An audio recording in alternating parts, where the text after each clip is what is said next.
We're starting this morning in Jeremiah chapter 9. Jeremiah chapter 9. And we will venture out of this text, but this is actually where we're going to mainly find ourselves. Jeremiah chapter 9. And there's a lovely 4-verse section here that I want us to think about, starting in verse 23. Jeremiah 9, verse 23 through 26. Thus says Yahweh, let not a wise man boast in his wisdom, and let not the mighty man boast in his might. Let not the rich man boast in his riches. But let him who boasts boast in this, that he understands and knows me, that I am Yahweh who shows loving kindness, justice, and righteousness on earth, for I delight in these things, declares Yahweh. Behold, the days are coming, declares Yahweh, that I will punish all who are circumcised and yet uncircumcised, Egypt and Judah, and Edom and the sons of Ammon, and Moab, and all those inhabiting the desert who clip the hair on their temples. For all the nations are uncircumcised, and all the house of Israel are uncircumcised of heart. This text I was looking through, as I often do, at my list of planned out sermons, and I had a little gap. And when I have a little gap in my list, which can occur for different reasons, maybe I decide to, I'll preach this here, I don't want to cover this, I'll save that for another time. Stuff gets moved around. So I plan these things out in advance, but I rarely follow the plan I have. And when that happens, I have a list of sermon ideas. And so the sermon idea was this passage. And that's all I had. I didn't have any notes on it in that list. And this text is alluded to multiple times in the New Testament.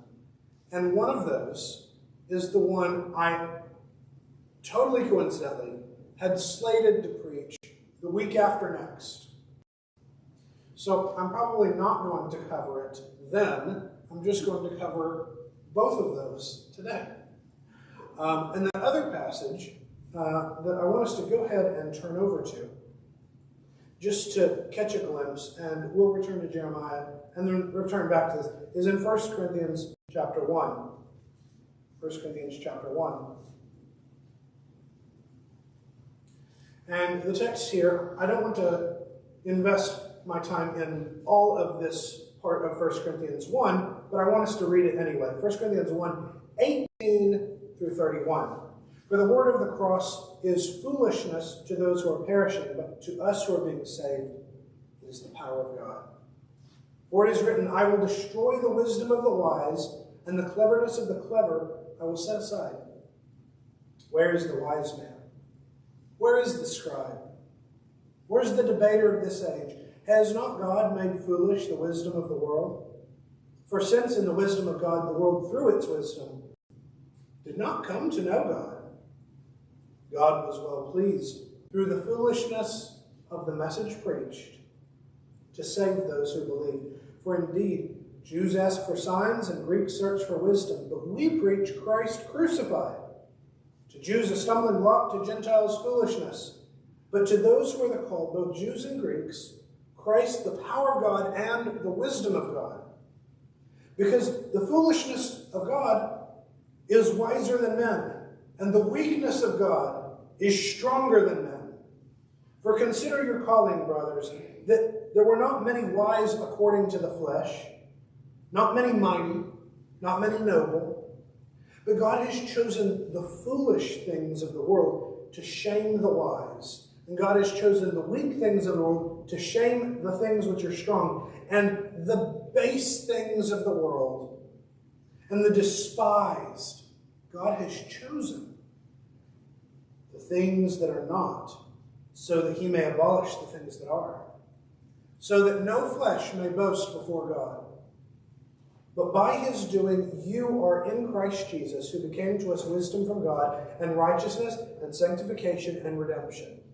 So that, just as it is written, let him who boasts, boast in the Lord. And there you see the allusion back to Jeremiah chapter 9. Now, what Paul does here is absolutely beautiful. And like I said, I don't want to go into great detail every single thing that Paul says here in 1 Corinthians, but I do want you to notice what he's doing here. He's drawing on the same things that Jeremiah says in his prophecy. The wisdom and the might and the riches in which people tend to take pride. And he especially leans into that first one, right? Into the wisdom. Because the message of the gospel, the message of Christianity, is not one that makes sense. Now, it makes sense to us because we believe it, and we have confidence in the things which are written. But have you ever had a conversation with someone who rejected Christianity entirely? You know, an atheist, or someone who's just irreligious, or someone of a different religion, Jewish, Muslim, Buddhist, Hindu. And in the process of trying to explain Christianity, you realize that it doesn't sound like it makes a whole lot of sense. It sounds a little silly, right? I mean, it does. It sounds silly to people. And that was happening in the first century too. They're proclaiming this message, and everyone who hears them, they're people who believe. But to the people who don't believe, it just sounds silly. Okay, so your belief is that your God came down as a puny little human, and he let other human beings kill him. And that's where your hope is. Your hope is in a God who let himself get rejected and killed. He doesn't sound very powerful. Oh, and you believe that he dies and then he comes back to life, and that means the same thing is going to happen to you. And, you know, in the first century, they might not have heard this, but we hear this today. Where's the proof? Where's the proof? How do we know this even happened? How do we know Jesus was even real? Okay, maybe there was a real historical Jesus, but did he really do these miracles? You know, people just don't, they have no confidence. People don't believe it. And it sounds silly to them. Well, Paul's point is that there is an element. He uses the word foolishness. I'm using a different word.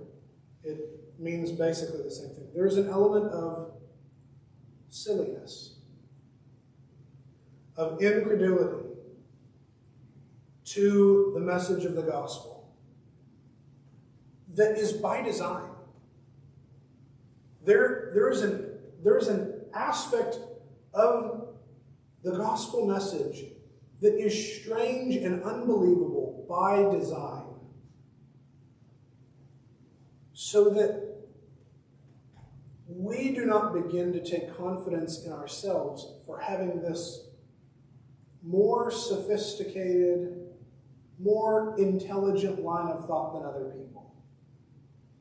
And throughout Scripture, especially in the New Testament, God embraces those who are in a lower position, which is the opposite of just about every other religion. I mean, what religion is there that tells you it is better to be poor than to be rich? What religion is there that tells you it is better to be weak than strong? What religion is there that tells you it's better to be foolish than to be wise? It's only in Christianity that you see these things. And they're polar opposite of everything else you're ever going to hear. You're not going to hear these things outside of Christianity.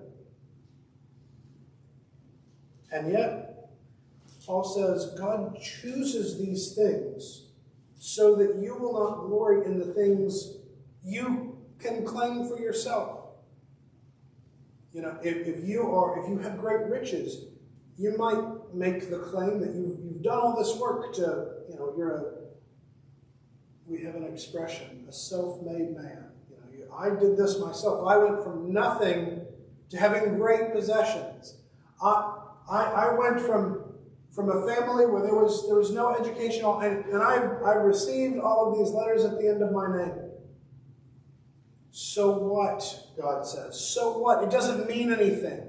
That does not get you any closer to heaven. In Jeremiah, when Jeremiah says these things, he says them to a nation which has a great deal of confidence in its wisdom, its might, and its riches. The nation of Judah was God's chosen people, and they knew it. And they had a great deal of confidence that they were going to survive all of the attacks that were coming against them because of these things. Because they had the best strategy, this wisdom. They had this strategy. They had a great army, which they did, and they had funds. Right? We're good to go. And the most important piece of the puzzle was not in their picture. They'd completely forgotten about God, and that God was the only reason they were going to ever win any battles. At this point in time, God is decidedly not on their side.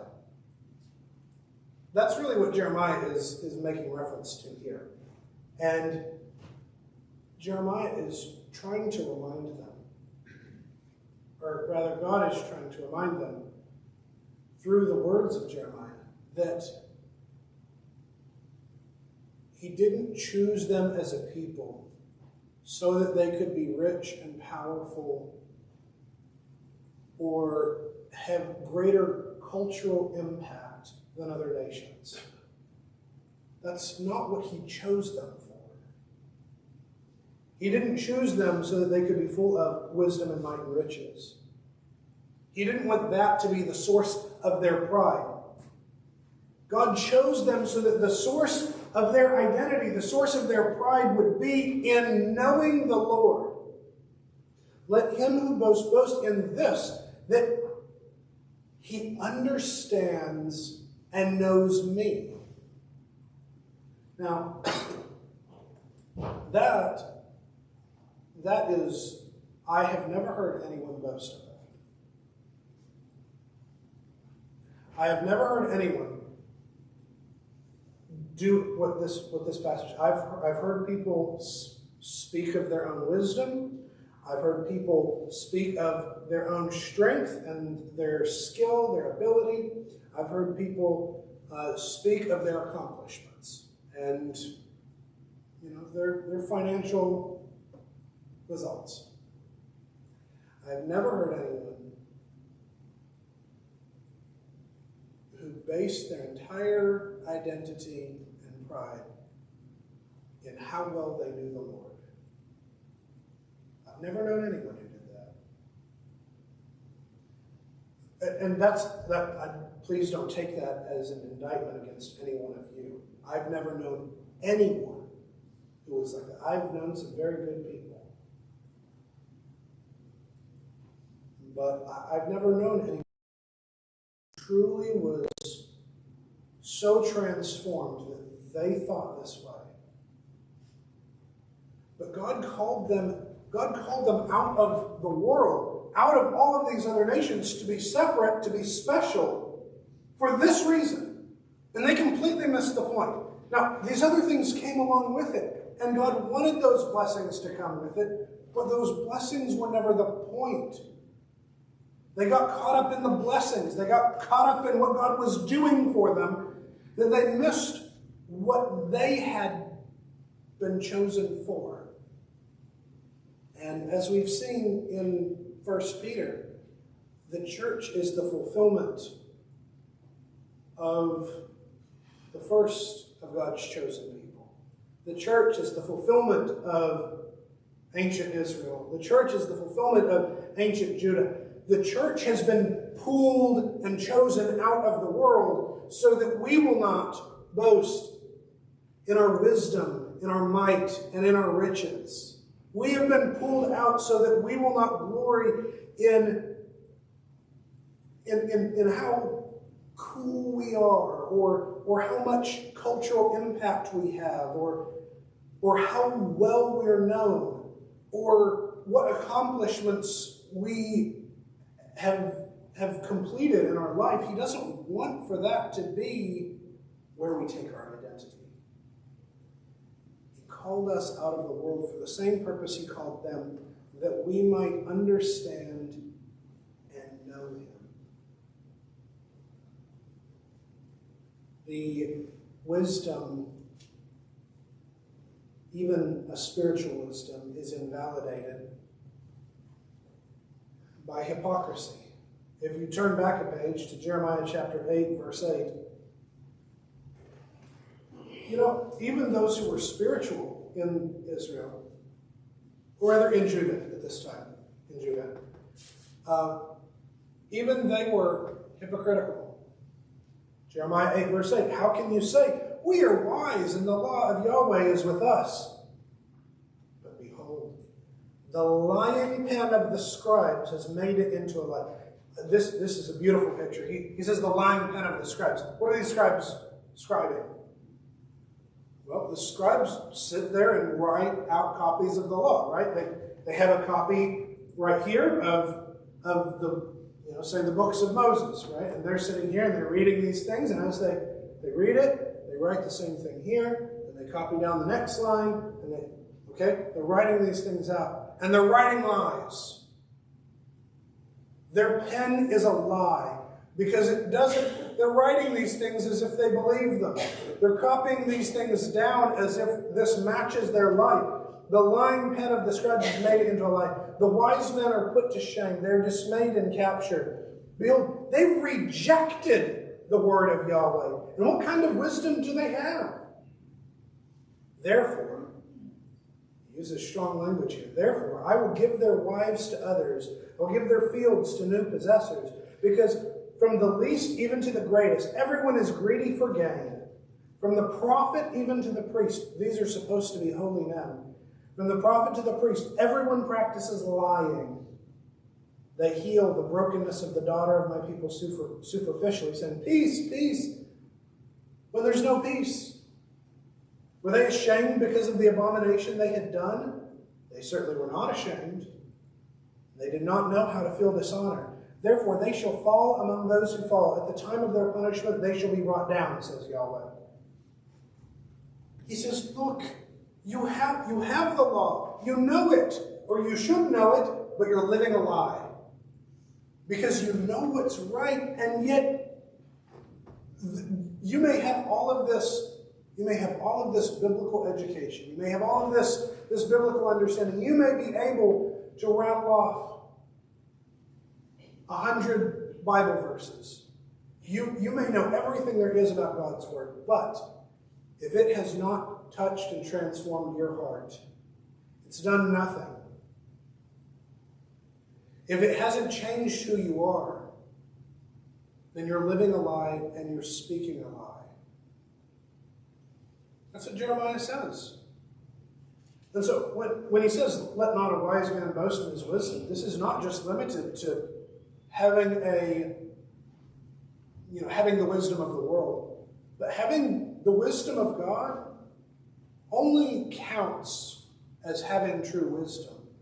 It only counts for something if it leads to what he says in 24, that he understands and he knows the Lord. That's the only way any of this matters. I can sit here and talk. I spend a lot of time in study. And so this means a lot to me. Because this reminds me that it doesn't, I do a lot of study, I sit through classes, I'm working on, what this says not to boast in. I'm putting a lot of effort into those things. And they don't mean a thing. They don't mean a thing. Not in the eyes of God. God doesn't care if I go on to get a PhD. God doesn't care if I become a dirt farmer. He doesn't care. What God cares is what I know. What I choose to know. Do I choose to know the Lord? And God doesn't mean knowing that he exists abstractly. Look at what he says next. That he understands and knows me that I am Yahweh who shows loving kindness, justice, and righteousness on earth, for I delight in these things. Loving kindness is, your translation may have 50 different things for that word. It's a very special word that's used throughout the Hebrew Bible, and it's hard to translate. Its loving kindness is probably one of the most popular. You may also see something like tender mercies, or you may just see love or kindness. It's this kind of abstract quality of love that yields mercy. And when I say mercy, I want to remind you of the biblical definition of mercy. The biblical definition of mercy is not what we usually say. It's not that someone has done something wrong and they're safe from punishment. That's included in it. But that's not what mercy is. Mercy is when someone else's well-being is in your hands. They are dependent on your decision. And you choose in the direction of their well-being. Okay, that's mercy. As a reminder, at the end of the parable of the Good Samaritan, Jesus asked the man, which of these proved to be a neighbor? And the man says, the one who showed the man who was beaten, who showed him mercy. The Samaritan shows him mercy, not because he'd done something wrong and he deserved, punishment. But he showed him mercy because there was a choice in his hands, whether he was going to help that man or whether he was not going to, and he chooses to help him. Okay, that's mercy. Loving kindness is the quality of love that produces that kind of mercy. Now, you can turn if you want, Exodus 34. I want to call this passage to your mind. This is one of the most important passages that describes God, where he describes himself. Exodus 34, verses 5 through 7. This is where God reveals his presence to Moses. And he says, Then Yahweh descended in the cloud and stood there with him, and he called upon the name of Yahweh. Then Yahweh passed by in front of him and said, Yahweh, Yahweh God, compassionate and gracious, slow to anger, and abounding in loving kindness and truth, who keeps loving kindness for thousands, who forgives iniquity, transgression, and sin. Yet he will by no means leave the guilty unpunished, visiting the iniquity of the fathers on the children, on the grandchildren of the third and fourth generations. This is probably the most important self-description that God ever gives of himself. Is that passage right there? Exodus 34, 5 through 7. And notice, there's a line in there about God dealing with evildoers, right? There's a line in there. But that's not what most of that is. Most of that relates to his love, his mercy, and his grace. And we don't always see God in that light or think of that as his primary characteristic. And yet that's how he chooses to describe himself. He says in Jeremiah, "Let him who boasts boast in this, that he understands and knows me, that I am Yahweh who shows loving kindness, justice, and righteousness on earth. For I delight in these things." God delights in these things, and he expresses these toward us. And he wants us to express them too. He wants these to become our identity. That we take these characteristics on. And then he says, verse 25, "Behold, days are coming, that I will punish all who are circumcised and yet uncircumcised." The King James and New King James kind of mess this up in translation and say something like, those who are circumcised as well as those who are uncircumcised, making it sound like it's two different groups of people. But he means here especially those who are supposed to have a special relationship with him, and yet their heart does not match it. If you look in Jeremiah chapter 4, verse 4,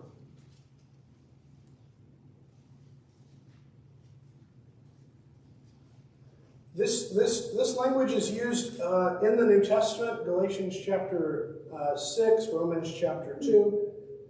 But Jeremiah has just said this: "Circumcise yourselves to Yahweh and remove the foreskins of your heart, men of Judah and inhabitants of Jerusalem. Let my wrath go forth like fire and burn with none to quench it because of the evil of your deeds." And he's using this somewhat graphic description of what he means. That he doesn't intend, yes, there is a physical action that circumcision entails. That's not what God really, truly cares about. What he wants is something internal. He wants a transformation of your heart where you cut away the part of your heart that is not loyal to God. You cut away the things that are evil. You cut away the things of this world, which is, of course, referenced in Paul references those things in the New Testament, that for Christians, God has done away with the physical element of circumcision and instead only calls us to this circumcision of the heart. Well, in Jeremiah's day, he mentions, if you look at these groups of people, other than Egypt, he mentions Judah, Edom, the sons of Ammon, and Moab. And all four of those nations, Judah, Edom, Ammon, and Moab, are part of Abraham's family. All four of those nations are part of Abraham's family. And at least the people of Judah and the people of Edom practiced circumcision as a physical ritual. I don't know if the Ammonites and the Moabites did, but at least the Edomites and the people of Judah did. And yet it doesn't matter because their lives are all the same. The Egyptians, I don't know whether they did or not. It doesn't really matter because they're living like they don't have a covenant with God, because they don't. And they all act the same.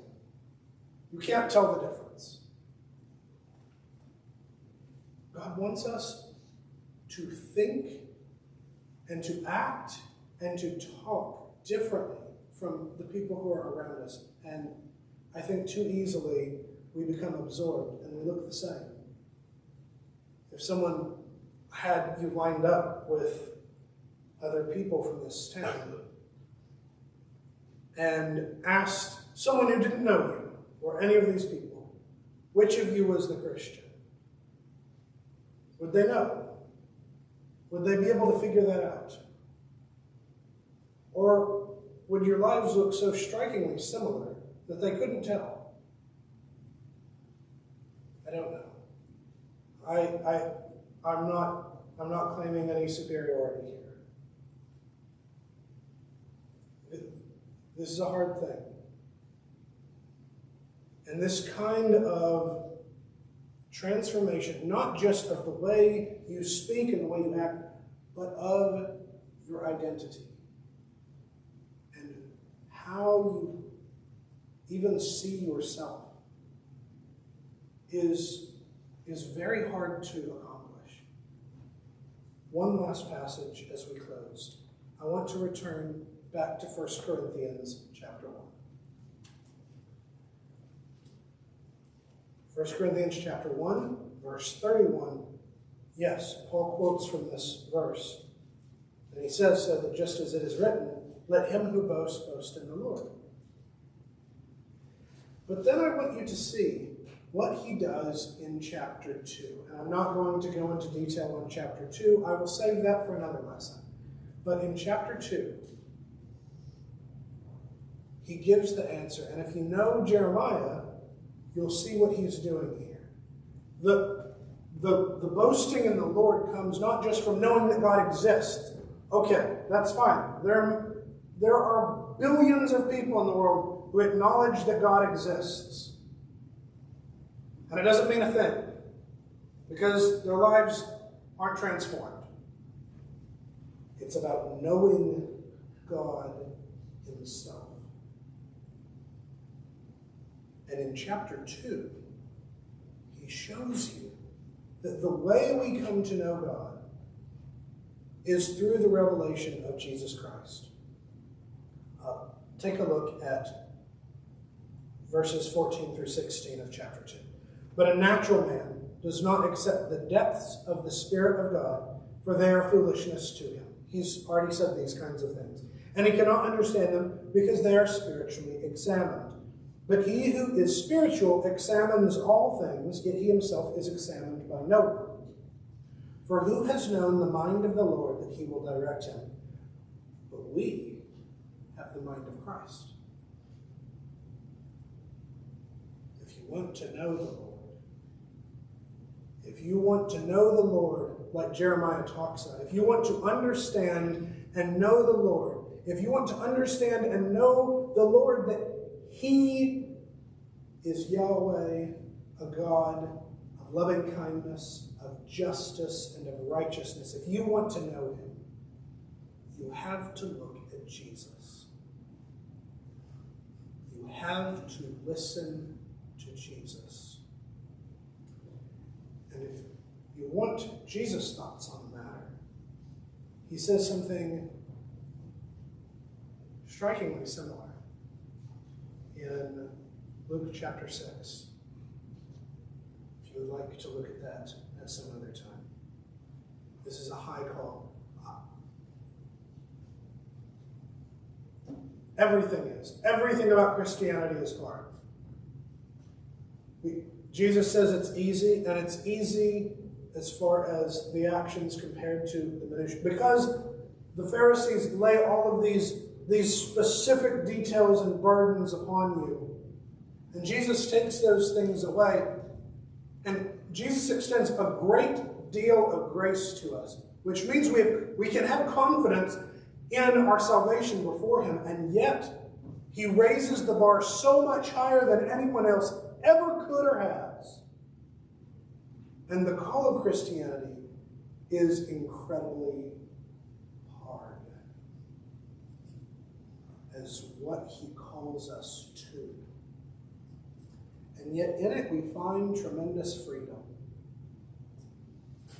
We find freedom from ourselves. Because it is not the Lord who brings into our lives the things we hate. It is ourselves. And this is why Jesus calls us to deny ourselves, and rather to simply Let him have control of your life. Let Jesus be the one who makes the decisions for you. He's already told you what those decisions are going to be. All you have to do is stick with them. And yes, I'm not telling you that Jesus is going to zap your mind and tell you every single choice. No. Because your heart has to be transformed so that you think like God thinks and no longer like you think. And that's what's so hard. If you have any need,